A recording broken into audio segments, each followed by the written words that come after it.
We turn now to the runoff election for Georgia Secretary of State. It's become a heated and acrimonious race between Democrat John Barrow and Republican Brad Raffensperger. GC360 reporter Alec Dubois details what is at stake in this major race. Election season in Georgia is not quite over yet. The Secretary of State race between Democratic John Barrow and Republican Brad Raffensperger will be decided in a runoff that has already been underway. Early voting is going on now through Friday, November 30th, the election day being Tuesday, December 4th. Barrow has spoken against partisan gerrymandering and voter suppression, while his opponent Raffensperger has said he will continue most of Brian Kemp's policies. Kemp was Secretary of State as he ran successfully for governor, while accused of suppressing the vote, an accusation that he strongly denies.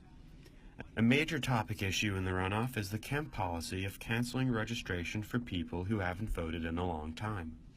Barrow has campaigned against purging voter rolls. He says everybody has the right to vote. Raffensperger says the state needs to clean up outdated voter rolls and guard against voter fraud. The race is being watched nationally. A big question being asked is whether Democrats can make inroads in statewide offices that Republicans have dominated. For GC360, this is Alec Dubois. Let's get more insight on the Secretary of State race. We're pleased to welcome Assistant Professor of Political Science and Public Administration, Dr. Keith Lee.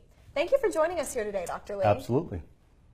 So, this runoff election, what exactly does it entail? Well, there's two races, but the one that we're concerned about most is the Secretary of State's race. And as you know, the Secretary of State's office is the one, among other jobs, their primary function is to govern elections and voter files, which has been, as you recall, a heated topic in the last 6 months.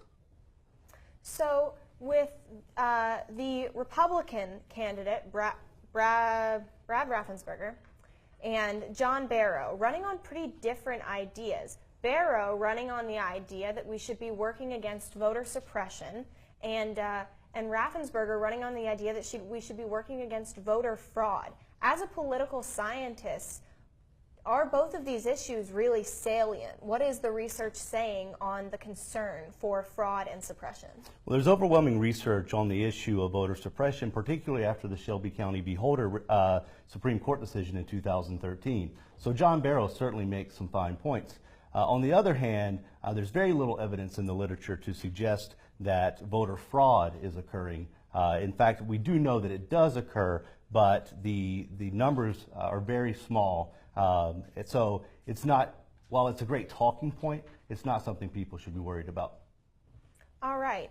And do you think that if Barrow is elected, him being a Democrat, one of the first Democrats elected in Georgia to a public office in a long time, is going to mean that Georgia is going to be looked at as more of a purple state than it has been previously?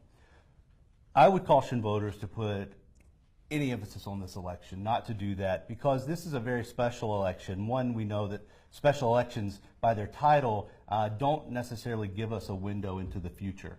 It's a very specific, with very specific names. And John Barrow has a history in Georgia. It has a lot of name recognition.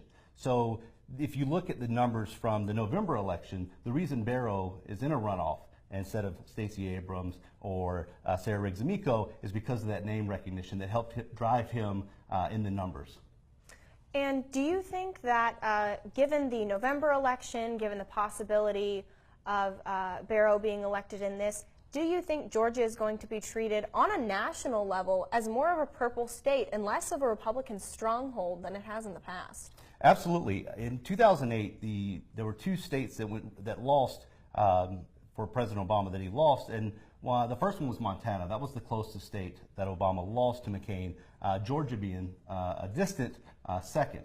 So in 2008, we started talking about Georgia as becoming a purple state, and a lot of that momentum we lost in 2012. However, with the focus in 2018 on the Abrams and Kemp race getting national attention, we do expect Georgia to play in the national media in 2020. Absolutely. And we always see a big buzz for the governor election, but how important is it that Georgia voters focus on and vote in this runoff election? As a political scientist and as a citizen of the great state of Georgia, all elections matter, and we are in a democracy, and your voice matters, so do get out and vote on the special election. Absolutely. Well, thank you so much for your time and giving us your insight onto this election. We're glad to have you. Thanks for having me. Coming up, our sports team has your weekly update. We've got you covered with all the stats. We'll be right back.